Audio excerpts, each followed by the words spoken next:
Hello students. आज हम आपके लिए दोबारा से अपने बिजनेस स्टडीज का लेक्चर नंबर 2 लेकर आ गए हैं जी। हमारा चैप्टर चल रहा था nature and significance of management class +2 का। तो हम आखिरी क्लास में मैनेजमेंट का मतलब पढ़ चुके थे जी। हमने एफिशिएंसी और इफेक्टिवनेस का मतलब पढ़ लिया था। फर्दर हमने कैरेक्टरिस्टिक्स ऑफ बिजनेस मैनेजमेंट पढ़ लिए थे सारे जी। ठीक है जी। और उसके बाद आज का जो हमारा टॉपिक है वो है objectives of management. Very important जी। आ जाते हैं ऑब्जेक्टिव्स ऑफ मैनेजमेंट। लाइक आपको ऑब्जेक्टिव्स में सीधा पूछ लीजिएगा कौन से तरह का ऑब्जेक्टिव मैनेजमेंट का पर्टिकुलर केस स्टडी में फुलफिल हो रहा है। चलो करते हैं अपना टॉपिक स्टार्ट। तो कहते हैं जो मैनेजमेंट है उनके 3 ऑब्जेक्टिव्स हैं जी। जो मैनेजमेंट है उसके 3 ऑब्जेक्टिव है। 3 कारणों के करके आप मैनेजमेंट कर रहे हो। 3 चीजें मैनेजमेंट के कारण फुलफिल होती हैं। कौन सी 3 चीजें जी? कहते हैं सबसे पहले तो ऑर्गेनाइजेशनल ऑब्जेक्टिव, उसके बाद social objective and then personal objective. कहते हैं ये 3 तरह के ऑब्जेक्टिव हैं जो मैनेजमेंट के कारण फुलफिल होते हैं। हमारा सबसे पहला टॉपिक है जी ऑर्गेनाइजेशनल ऑब्जेक्टिव।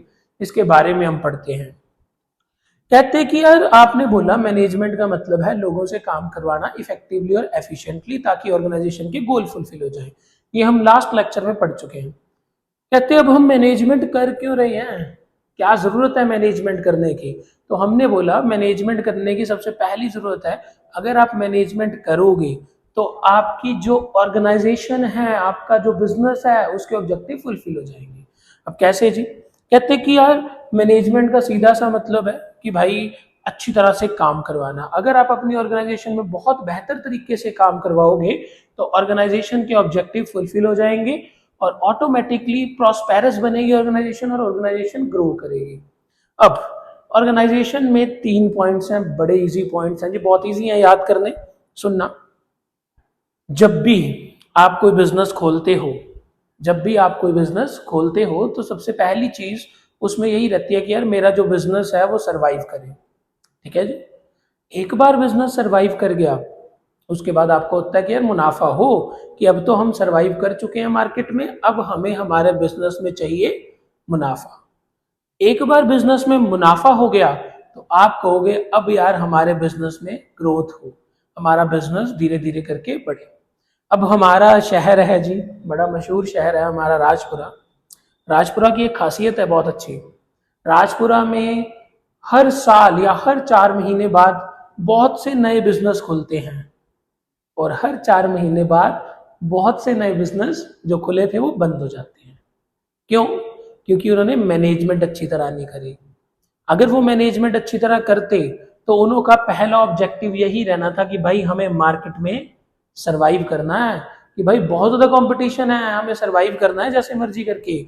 सरवाइव कर गए, उसके बाद एक व्यक्ति कहेगा कि भाई अब हमें कमाना है मुनाफा। फिर व्यक्ति देखेगा प्रॉफिट के बारे में, मुनाफे के बारे में। तो सबसे पहली चीज उस इंसान ने कहा कि भाई मेरे को मार्केट में सरवाइव करना है, सरवाइव कर गया। दूसरी चीज वो इंसान कहेगा अब मेरे को भाई मुनाफा कमाना है। मुनाफा एक व्यक्ति कमाई गया, अर्न करी गया और उसके पास बहुत ज्यादा पैसा इकट्ठा हो गया। अब वो बहुत ज्यादा पैसा जो इकट्ठा हो रखा था उससे वो अपने बिजनेस को एक्सपैंड करेगा, ग्रो करेगा, अलग अलग जगहों पे और ज्यादा बिजनेस खोलेगा या अपने बिजनेस को ही अपने शहर में बहुत बड़ा कर लेगा। तो ऑर्गेनाइजेशनल ऑब्जेक्टिव 3 ही हैं। सबसे पहले एक व्यक्ति कहता है कि यार हमें अपने बिजनेस को ग्रो करना है, सॉरी हमें अपने बिजनेस को सरवाइव करवाना है।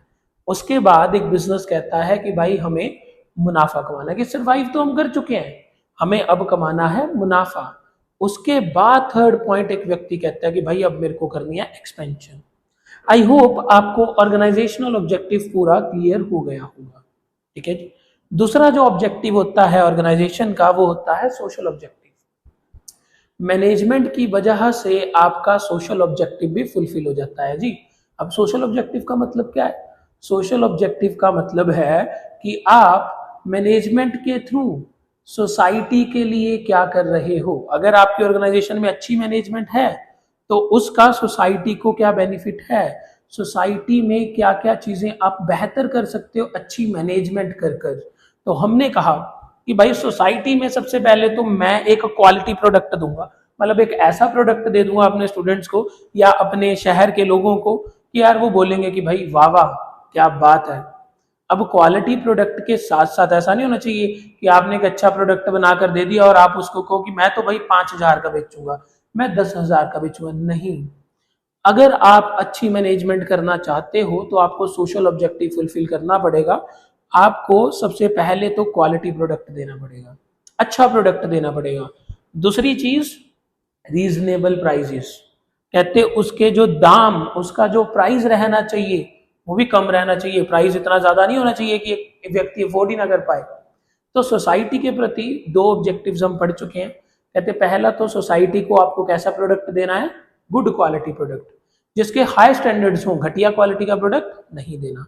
दूसरी चीज, जो प्रोडक्ट आपने क्वालिटी का बनाया है उसको रीजनेबल प्राइजेस पे देना है, कम प्राइजेस पे, कम दामों पे देना है। तीसरी चीज एम्प्लॉयमेंट अपॉर्चुनिटी, बिल्कुल जी, कहते एम्प्लॉयमेंट अपॉर्चुनिटी भी आपको देनी है। आप सोसाइटी में काम कर लो, सोसाइटी का यूज कर लो, और आप सोसाइटी को एम्प्लॉयमेंट अपॉर्चुनिटी ना दो। आप लोगों को, वहां के लोगों को, वहां जो सोसाइटी में लोग रह रहे हैं उनको जॉब्स ही ना दो, रोजगार ही ना दो, तो ऐसा भी नहीं चल सकता। तो ये कहते अगला जो हमारा सोशल ऑब्जेक्टिव है वो है कि आपको सोसाइटी में हर एक व्यक्ति को एम्प्लॉयमेंट अपॉर्चुनिटी देनी है।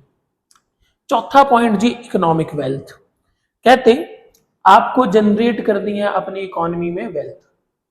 अगर आप इकोनॉमिक वेल्थ जनरेट नहीं कर रहे तो आपका कंट्री को, आपके बिजनेस का कोई मुनाफा ही नहीं है। मैक्सिमम केसेस में कंट्री को हर एक बिजनेस का मुनाफा होता है, क्योंकि जब कोई बिजनेस खुलता है तो उससे इकोनॉमिक वेल्थ बढ़ती है कंट्री की, या जनरेशन होती है इकोनॉमिक वेल्थ की। आई होप आपको ये भी समझ आ गया होगा।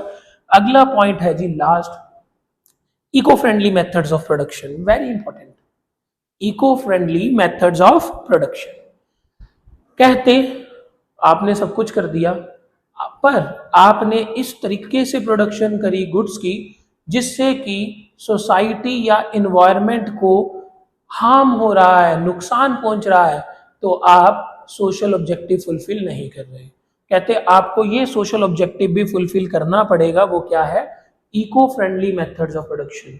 अगर आपके मेथड ऑफ प्रोडक्शन सही नहीं है, इको फ्रेंडली नहीं है, अगर आप प्रोडक्शन इस तरह से कर रहे हो कि इन्वायरमेंट का उसको नुकसान पहुंच रहा है, तो मतलब कि आपका मेथड ऑफ प्रोडक्शन सही नहीं है। थर्ड पॉइंट जो हमारा आ जाता है वो है पर्सनल ऑब्जेक्टिव, वेरी इंपॉर्टेंट जी, वेरी वेरी इंपॉर्टेंट। ये तो बहुतों पे लगता भी है जी पर्सनल ऑब्जेक्टिव। पर्सनल ऑब्जेक्टिव का मतलब है आपकी ऑर्गेनाइजेशन में जो भी व्यक्ति काम कर रहा है उसके प्रति आपको क्या क्या चीजें करनी है। अगर आप अपने एम्प्लॉयज के लिए ही कुछ नहीं करोगे ऑटोमेटिकली आपकी ऑर्गेनाइजेशन का कोई मुनाफा ही नहीं रहेगा। तो तीसरा ऑब्जेक्टिव है हमारा पर्सनल ऑब्जेक्टिव, उसके बारे में देखते हैं। कहते personal objective related to employees of the organisation, बिल्कुल जी, कहते जो पर्सनल ऑब्जेक्टिव है वो रिलेट करता है एम्प्लॉयज ऑफ द ऑर्गेनाइजेशन की। जो एम्प्लॉयज हैं ऑर्गेनाइजेशन के, क्या वो सही तरीके से उनको हर चीज मिल रही है, क्या उनकी सारी रिक्वायरमेंट्स फुलफिल कर रही है एक ऑर्गेनाइजेशन। अगर नहीं कर रही तो मैनेजमेंट अच्छे से नहीं होगी भाई, ठीक है। तो अगर आपको मैनेजमेंट अच्छे से करनी है तो आपको पर्सनल ऑब्जेक्टिव भी फुलफिल करना पड़ेगा। पर्सनल ऑब्जेक्टिव में नंबर 1 आता है जी सैलरी। बिल्कुल जी, सैलरी से याद आया, हमारे शहर में बहुत लोग हैं जो अपने एम्प्लॉयज को सैलरी नहीं देते, बहुत कम सैलरी देते हैं। तो कहते कि यार अगर आप अपने एम्प्लॉय की सैलरी चुरा लोगे या उनकी सैलरी डिडक्ट कर लोगे या उनको सैलरी नहीं दोगे तो उससे क्या होगा, उससे बेसिकली हमारा जो ऑर्गेनाइजेशन है उस पर इम्पैक्ट पड़ेगा, ठीक है जी। हमारी जो मैनेजमेंट है वो अच्छे से नहीं हो पाएगी। मैनेजमेंट कर कौन रहा है, एम्प्लॉयज तो कर रहे हैं। अगर आप एम्प्लॉयज को ही सैलरी नहीं दोगे, एडिक्वेट सैलरी नहीं दोगे, तो कहाँ से वो अच्छे से काम कर देंगे। तो एक पहला पॉइंट इसमें आता है जी एडिक्वेट सैलरी। आपको अपनी ऑर्गेनाइजेशन में हर एक व्यक्ति को सफिशिएंट एडिक्वेट सैलरी देनी चाहिए ताकि वो अपना बेसिक रिक्वायरमेंट्स फुलफिल कर सके। बेसिक रिक्वायरमेंट मतलब रोटी कपड़ा मकान, ठीक है जी। एटलीस्ट उतना तो पैसा दो उनको कि वो अपना बेसिक रिक्वायरमेंट्स फुलफिल कर सके। दूसरा पॉइंट था जी इसमें गुड वर्किंग कंडीशंस, बिल्कुल जी, बड़ा इंपॉर्टेंट पॉइंट है ये भी जी, गुड वर्किंग कंडीशन। आप सैलरी अच्छी दे रहे हो, आप सब कुछ बढ़िया कर रहे हो, बट आपने एक एम्प्लॉय को वर्किंग कंडीशन अच्छा नहीं दिया जी, बेकार वर्किंग कंडीशन दे दिया। ऐसा हो गया कि बेचारा वो पहले पहले दिन अपना बैग टांग के गया कि यार मेरा फर्स्ट डे है, उसने जाके देखा ऑर्गेनाइजेशन में तो टेबल ही नहीं लग रखा। बॉस कह रहा है कि भाई नीचे बैठो, नीचे बैठ के लैपटॉप चलाओ आराम से। उसके बाद जो उसके सुपीरियर हैं वो उससे अच्छे से बात नहीं कर रहे, जो उसके कोलीग्स हैं वो उससे अच्छे से बात नहीं कर रहे। तो कहते अगर आपको ऑर्गेनाइजेशन में गुड वर्किंग कंडीशन नहीं मिलेगा तो आप उस ऑर्गेनाइजेशन में अच्छे से काम नहीं कर पाओगे। तो ये भी हमारा एक पर्सनल ऑब्जेक्टिव है कि हर एक एम्प्लॉय को गुड वर्किंग कंडीशंस देनी है। तीसरी है जी पीयर रिकॉग्निशन, है थोड़ा सा रब हो गया हमारा गलती से। पीयर रिकॉग्निशन कहते अब आपको अपने एम्प्लॉय को रिकॉग्नाइज करना है। ऐसा नहीं होना चाहिए कि बॉस यहाँ खड़ा है, उसका एम्प्लॉय घूम रहा है, बॉस को पता ही नहीं इस एम्प्लॉय का नाम क्या है, क्या ये मेरी ऑर्गेनाइजेशन का व्यक्ति है। तो हर एक व्यक्ति को पीयर रिकॉग्निशन देनी है, उसको रिकॉग्नाइज करना है, उसको पहचान देनी है, उसको एक पोजीशन देनी है। अगर आप ऑर्गेनाइजेशन में ये चीज नहीं करोगे तो एम्प्लॉय का मोरल डाउन होगा और धीरे धीरे वो काम करना बंद कर देगा या उसकी एफिशिएंसी कम हो जाएगी। लास्ट पॉइंट है जी ट्रेनिंग एंड डेवलपमेंट। बिल्कुल जी, जब भी आप इन फ्यूचर जाकर नौकरी करोगे जी तो आपको सबसे पहले ट्रेनिंग दी जाएगी, ठीक है जी। जब भी आप लकीली भगवान करे आपकी जॉब लग जाए, अगर आप इन फ्यूचर जाकर जॉब करते हो तो जैसे ही आपकी सिलेक्शन होती है तो सबसे पहली चीज जो आपके साथ होगा तो आपको ऑर्गेनाइजेशन में ट्रेन किया जाएगा। एक बार आपको ट्रेन कर दिया ऑटोमेटिकली आपकी डेवलपमेंट होनी शुरू हो जाएगी। डेवलपमेंट कैसे शुरू होगी जी? कहते एक बार एक व्यक्ति ट्रेन हो गया, उसको अच्छे से काम करना आ गया है, तो वो अब क्या करेगा?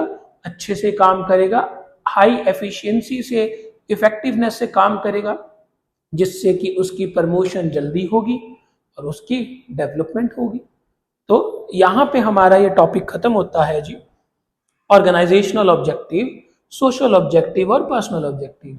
कहते हैं मैनेजमेंट के टोटल 3 ऑब्जेक्टिव हैं, तीनों हमने पढ़ लिए हैं, ऑर्गेनाइजेशनल, सोशल और पर्सनल ऑब्जेक्टिव। आई होप आपको ये सारा टॉपिक क्लियर हो गया होगा। हाँ जी, आई होप आपको हमारा आज का लेक्चर पसंद आया होगा और आपको ऑब्जेक्टिव्स ऑफ मैनेजमेंट पूरी तरह से याद भी हो गए होंगे और आपको समझ भी आ गए होंगे। तो अगर आप ऐसे ही हमारी सीरीज को कंटिन्यू देखना चाहते हो तो हमारे चैनल को सब्सक्राइब कीजिए, हमारी वीडियो को लाइक कीजिए और अपने रिव्यूज जरूर कमेंट में दीजिए, ठीक है जी। Thank you so much.